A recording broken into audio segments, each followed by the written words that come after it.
যে বিষয়গুলো আমাদের প্রত্যেকের যারা ফরজ, যারা কর্তব্য, না জানলেও গুনাহ হবে। আসল বিষয়টা কি, আজকে যেটা নিয়ে আলোচনা করব সেটি হলো কি কি কারণে নামাজ ভেঙে যায়।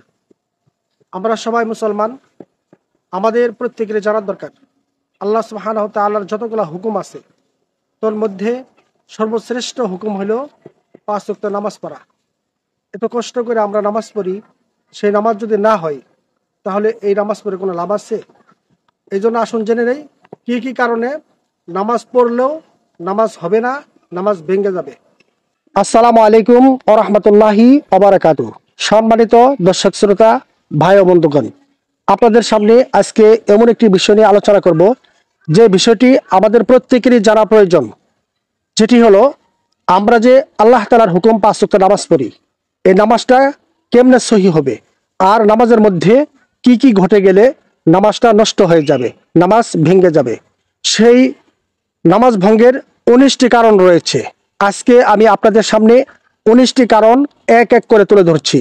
নামাজের মধ্যে এই 19টি কারণ যদি কারো ঘটে তাহলে নামাজ নষ্ট হয়ে যা, নামাজ ভেঙে যা, পুনরায় আবার নামাজ আদায় করতে হবে।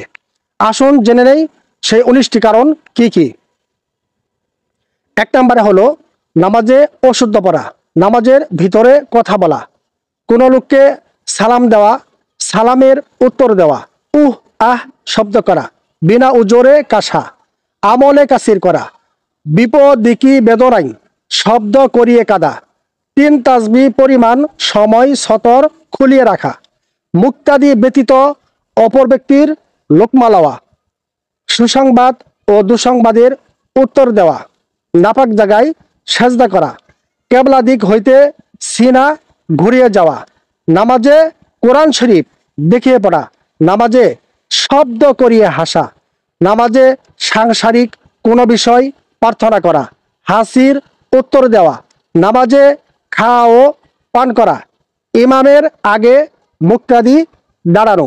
এই 19টি কারণ যদি তার একটিও নামাজের মধ্যে ঘটে যায় তাহলে নামাজ ভেঙে যাবে। আসুন আমাদের নামাজ যেন সহিশুদ্ধ হয়, তাই এই 19টি কারণ আমরা সবাই মুখস্থ করে নেব, জেনে নেব। সওয়াবের নিয়তে অন্য মুসলমান ভাইকে এই বিষয়গুলা জানিয়ে দিবার জন্য ভিডিওটি শেয়ার করে টাইমলাইনে রেখে দিবেন। আপনার কারণে অন্য মুসলমান ভাই জানতে পারবে, শিখতে পারবে। আপনিও কিন্তু সওয়াব থেকে বঞ্চিত হবেন না।